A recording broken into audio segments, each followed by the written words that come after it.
یہ ہم لوگ مسجد کوفہ میں آئے ہیں اور یہ میثم تمار کوفہ کو بھی آپ جانتے ہوں گے.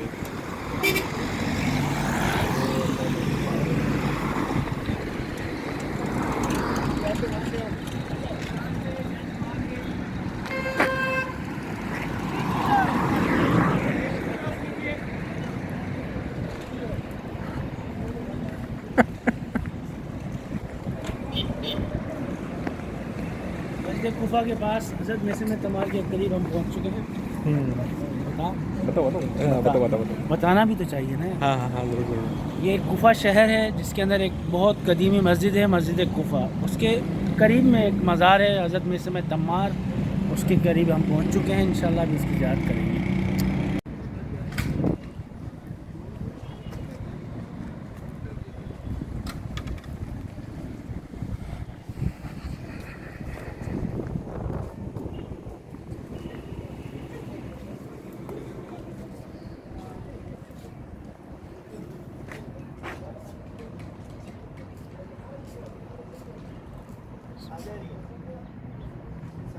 سب آپ کر لو گے. ایسے ساتھ تھے کہ دوست تو تھے ہی, لیکن مولا نے اپنے راز بھی بتائے تھے. ایک میثم تمار کو بتائے تھے اور ایک کمیل ابن زیاد النقی الیمانی کو بتائے تھے. کیا راز تھے وہ تو ظاہر ہے, راز تو راز ہوتے ہیں, لیکن وہ ایسے دوست کو راز بتاتا ہے, وہ ایسے راز ہوا کرتے تھے کہ اکثر میثم کہتے تھے کہ مولا میں ان رازوں کو جاننے کے بعد میرا دل کرتا ہے کہ میں کسی کو بیان کروں تو میرا دل پھٹ جاتا ہے کہ آپ کس مقام اور مرحلے پر ہیں اور لوگ آپ سے کتنی غفلت برتتے ہیں. مولا کہتے تھے کہ میثم اگر تمہارا دل, اور یہ بات جو ہے وہ ان سے بھی کہتے تھے, کمیل سے بھی کہتے تھے کہ کمیل اگر تمہارا دل بھر جائے اور ہمیں لگے کہ تم کسی دن یہ راز کسی کو کہہ دو گے تو ایک گڑھا کھودو اور اس میں بات کرو. یہ صاحب اسرار علی کا ایک لقب بھی ہے. میثم تمر کھجور کو کہتے ہیں. کھجور کا کام کیا کرتے تھے, کوفہ کے رہائشی تھے اور مولا سے دوستی ہوئی. مولا کی محبت میں مولا نے ایک دن کہا کہ میثم آپ کو تار پر لٹکایا جائے گا اور درخت پر پھانسی دی جائے گی. وہ درخت بہت چھوٹا تھا. میثم نے کہا کہ مولا کیا میں آپ کے دین پر, آپ کی مدحت پر قائم رہوں گا؟ فرمایا کہ بے شک, اور کہا کہ آپ کی زبان کاٹی جائے گی اور آپ کے ہاتھ پیر کاٹے جائیں گے. کہا کہ مولا مجھے قبول ہے. کہا کہ میثم آپ سے کہا جائے گا کہ لعنت کی جائے مجھ پر, پھر آپ سے کہا جائے گا کہ آپ مجھے گالیاں دیں. کہا مولا ہر چیز ہو سکتی ہے مگر میں یہ کام نہیں کروں گا. مولا نے کہا کہ ہاں بے شک تم نے ٹھیک کہا. پھر جب مولا کائنات کی شہادت ہو گئی اور کی حکومت شام میں چل رہی تھی, کوفہ میں عبید اللہ ابن زیاد کی حکومت تھی, تو عبید اللہ ابن زیاد نے چن کر مولا کائنات کے کوفہ کے اصحاب کو قتل کرنا چاہا. اس میں میثم تمار کو بھی بلایا گیا اور آگے دارالامارہ کا اب نشان تو ختم, تقریباً وہ بھی ختم ہو گیا, لیکن میں اشارہ کر دوں گا بیت علی کے پاس. تو وہاں پر بلایا اور کہا کہ میثم تم علی سے بیزاری کا اظہار کرو, مان دے دوں گا. اس نے کہا میں تو اس بیزاری کا اظہار نہیں کر سکتا, میں تو علی سے بہت محبت کرتا ہوں. یہ میثم تمار روزہ آئے چلتے ہیں زیارت کرنے کے لیے.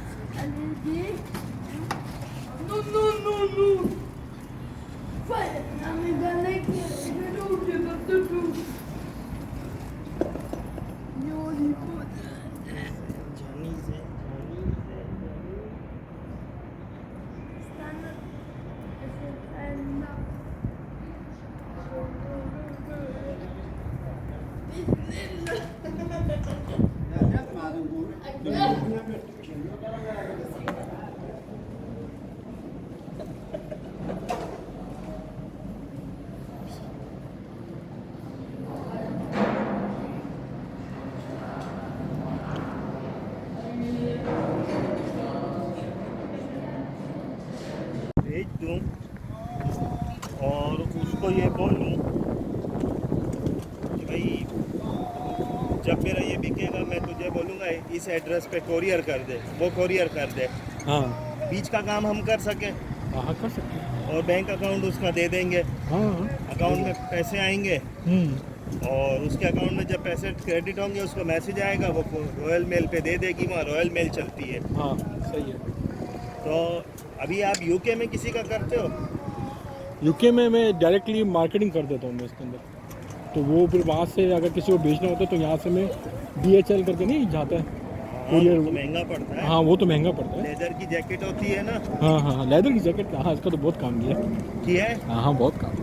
तो रिस्पॉन्स कैसा है लेदर जैकेट में हमारे बहुत माल अच्छा का? ये रिटर्न का रेशो कितना है? यहाँ पर 2000 रुपये में लेकर बाहर जो 10,000 रुपये में बेचते हैं। नहीं तो नहीं। कोरियर का भी तो खर्चा है। हाँ कोरियर का भी खर्चा है, उसको मिला के मैं बोल रहा हूँ, या उसके सॉरी एक्सक्लूडिंग में उसको मैं बोल रहा हूँ करने नहीं के तो लिए। लेदर जैकेट में जितना बचता है उतना किसी आइटम में नहीं बचता। हाँ किसी आइटम नहीं होता, बिल्कुल सही बोलता है। तो फिर आदमी उसी में करे ना जिसमें बचत अच्छी हो। हाँ बिल्कुल। तो रिटर्न का रेशो नहीं हो तो ज़्यादा अच्छा ना, फटीक है। वो ऐसा है कि अगर आपका रिजेक्ट माल ऐसा अगर क्या बोलते फट गया हो या फाइबर निकल गया तो चीज़ सही हो, हाँ चीज़ सही हो, लेकिन बहुत सी बार होता है भाई पसंद नहीं आया, भाई पसंद नहीं आया तो क्या होता है? वो फिर उसके अंदर रिटर्न बैक होता है। यूके में जो है ना अमेज़न पे ये बैठे इमाम अली है, इमाम अली का घर है, ठीक है। ये मस्जिद कुफा के बाहर अभी खड़े हैं, अभी अंदर गए नहीं हैं।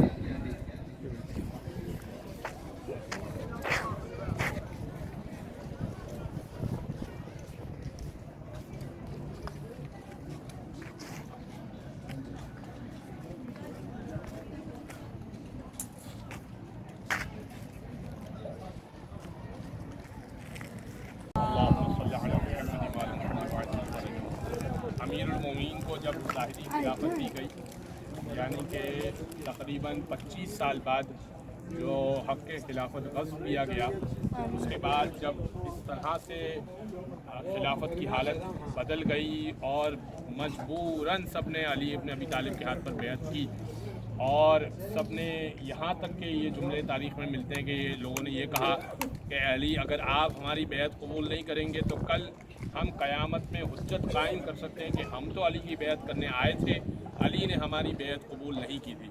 तो अमीरुल मोमिनीन ने मस्जिद नबी में एक सेरेमनी बैत की रखी और लोगों से बैत कबूल की, और उसके बाद बरसरे इख्तिदार ज़ाहिरी तौर पर आए। इमाम तो वो यकीनन थे ही जब मनसूब तो मौला का ऐलान हो गया। ज़ाहिरी खिलाफत आई तो मौला ने मदीना को अपना गवर्नर हाउस नहीं बनाया, बल्कि मौला ने कूफा को बनाया। इसकी हिकमत यह है कि इमाम ज़माना और दीगर बाकी तमाम आइम्मा कूफा को बहुत पसंद करते हैं। कूफा शियों का ज़्यादा आबाद रहने वाला इलाका था, लिहाजा मौला ने भी इसको पसंद किया। जब इमाम आएंगे तो इमाम भी कूफा ही से पूरी दुनिया में हुकूमत करेंगे और यहीं पर मौला मेहदी भी यहीं पर नमाज पढ़ाएंगे। मौला ने कूफा को पसंद किया और मौला शिफ्ट हो गए इस घर में। अब जब आप घर में दाखिल होंगे, जिनकी पहली ज़ियारत है तो कहेंगे, या बाहर से जिन्होंने देखा अभी जैसे ही देखा, माशाल्लाह बहुत बड़ा घर है। तो हमारा तो इतना बड़ा घर कराची, पाकिस्तान, लाहौर वगैरह में नहीं है, तो बहुत बड़ा घर है माशाल्लाह। एक बात तो ये कि न्यूली कंस्ट्रक्टेड है, अगर आपने बहुत सालों पहले ज़ियारत की होती तो शायद आपको छोटा लगता। दूसरी बात, जैसे ही आप अंदर दाखिल होंगे तो आपको ये अंदाज़ा होगा कि बहुत छोटा घर है। इसकी वजह ये है कि मौला की औलादें 30 औलादें मौला की थी, इसमें से 18 बेटे थे, 12 बेटियां थी। ठीक है, कुछ की शादियां हो गई थी, लेकिन बेटे तो मौला के साथ ही थे। ऐसा तो नहीं था कि मौला के साथ बेटे नहीं थे, और उनके भी बच्चे थे। जैसे कि हज़रत अब्बास की विलादत यहीं हुई है, उम्मुल बनीन के साथ जो शादी हुई है वो यहीं हुई है। तो पूरी उम्मुल बनीन के साथ शादी, और हज़रत अब्बास के और 3 भाई भी थे। तो वो आप यही सोच लीजिए कि अगर 3-4 बच्चों के साथ एक औरत के साथ, उस हिसाब से भी अगर एक फैमिली के हिसाब से भी घर देखेंगे तो आपको छोटा लगेगा। फिर मौला के मिलने वाले बहुत आते थे, बहुत सारे सहाबी। एक आम पब्लिक फिगर भी होता है तो उससे मिलने वाले हर वक्त तांता बंदा रहता है, कोई ना कोई मिलने आता है। तो एक मौला थे जो हर वक्त अपने असहाब के साथ जुड़े रहते थे। तो वो भी लोग मिलने के लिए आते थे। तो एक जगह मुख्तस मौला ने घर में की हुई थी कि यहाँ पे मेरे मिलने वाले। अच्छा, फिर अंदर एक और जगह है, वो जगह वो है कि जब मौला को अंदर ज़रबत लगाई गई मस्जिद कूफा में, क्योंकि मौला की शहादत हुई है, यहीं से मौला नमाज़ पढ़ाने जाया करते थे। तो जब मौला को शहीद किया गया और यहाँ पर लाया गया, तो मौला को जिस जगह पर गुस्ल दिया गया वो कमरा मेंशन है, गुस्ल खाना मेंशन है वहाँ पर। इसी तरह मौला ने कुआं खोदा। उस ज़माने में कोई पानी की लाइनें तो बिछी हुई नहीं होती थी, लिहाजा हर शख्स अपने अपने घर में कुआं खोद लिया करता था ताकि पानी का सबब मुहैया हो जाए। तो मौला का खोदा हुआ कुआं अंदर मौजूद है जो आज तक जारी है, और उसका पानी बाहर की तरफ लाइन लगी हुई है। वो आप पानी से फैज़याब होना चाहते हैं यकीनन होइएगा। पानी थोड़ा मुख्तलिफ है, बहुत मुझे तो बहुत पसंद आता है उसका जायका, बहुत अच्छा है। जाहिर से बात है कि ये मस्जिद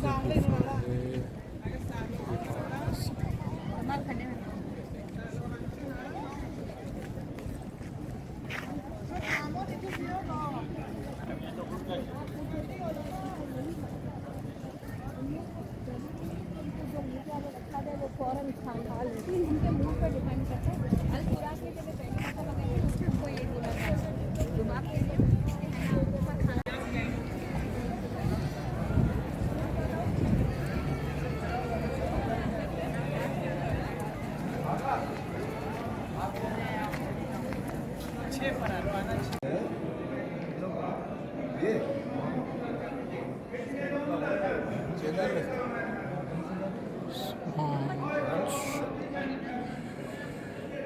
भाई मस्जिद कूफा है।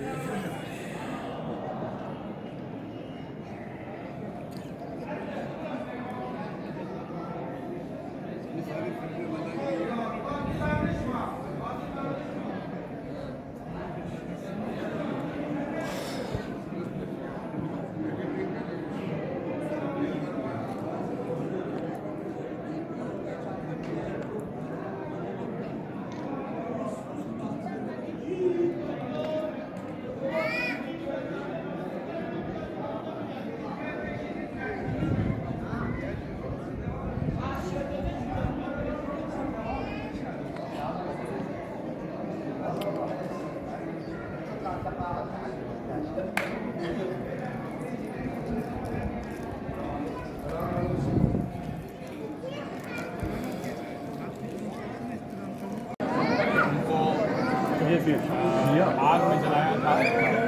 इब्राहिम का मसला रात में नहीं, जहाँ नमाज पढ़ने आते थे वो यहाँ नमाज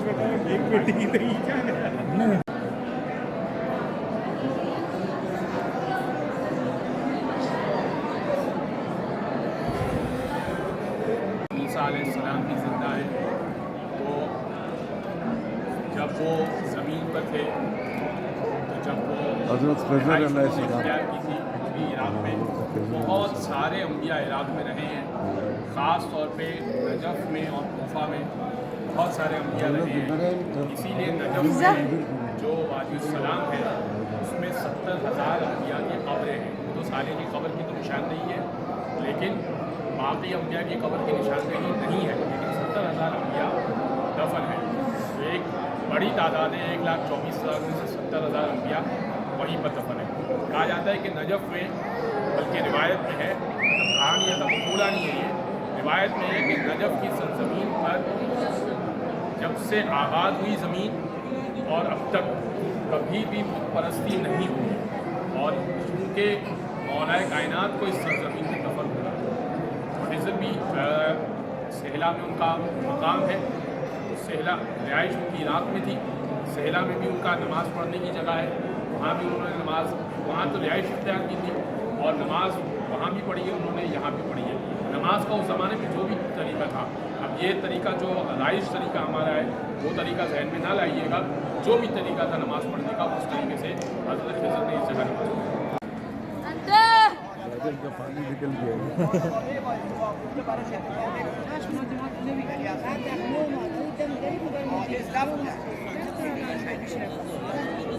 दो निशानात आपको दिख रहे हैं, एक ये निशान दिख रहा है, एक ज़मीन मरमर का वो बोर्ड दिख रहा है जो पहला बोर्ड आपको दिख रहा है,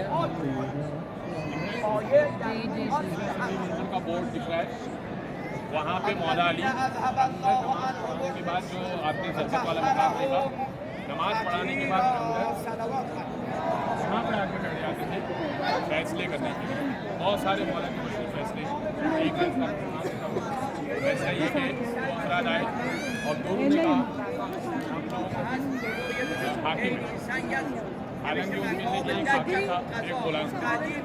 बहन ज़ियारत जो है ना अपने रह जाए तो नहीं लिखा कि हाकिम कौन है, गुलाम कौन है। पहले तो बड़ा समझाया भाई जो गुलाम है गुलाम रहे, जो हाकिम है हाकिम रहे।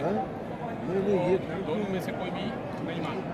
इमाम ने दीवार बनवा दिया आर्जी तौर पे और उसमें सुराग बनवा दिया, दोनों का सर उसमें डलवा दिया। पूरा मौला करते रहे यहाँ तक कि मगरिब का वक्त हो गया। ज़ोहर में बैठे असर पढ़ी, उसके बाद मगरिब के वक्त मौला ने कहा कि अब्बा गुलाम है उसका सर कलम कर। अचानक से मौला ने कहा जो गुलाम था उससे भूल गया था, मैं दावा लेकर आया था, सर अपना अंदर डाल के बैठा। फौरन मौला ने गुलाम ऐसे बहुत सारे मौला अली की फैसले की किताब बाकायदा शायर होती है।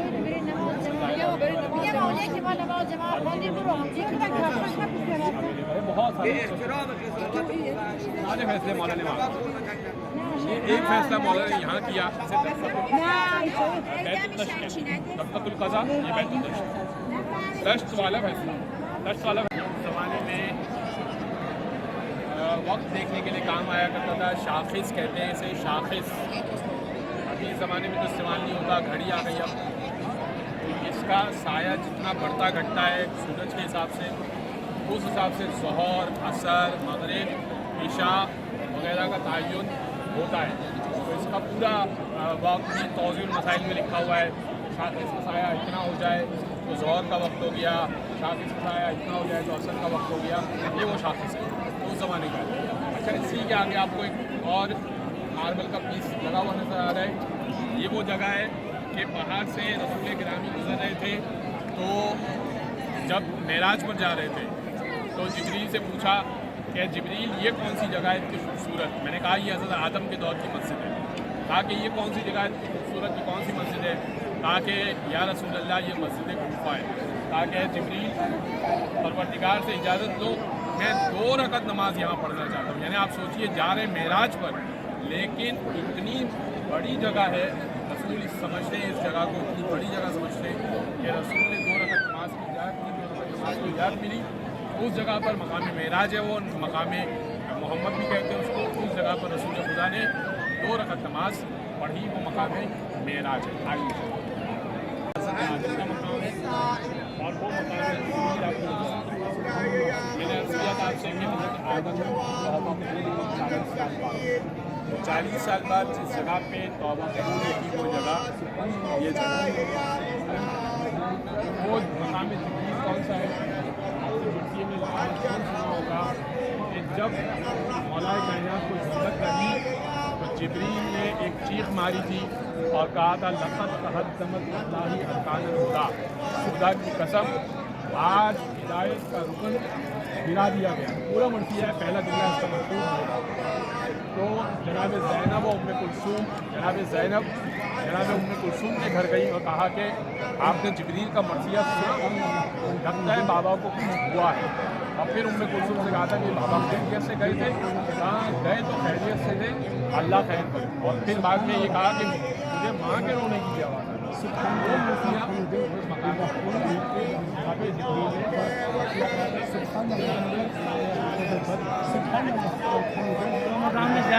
पानी अपने हलवा की शहारत है।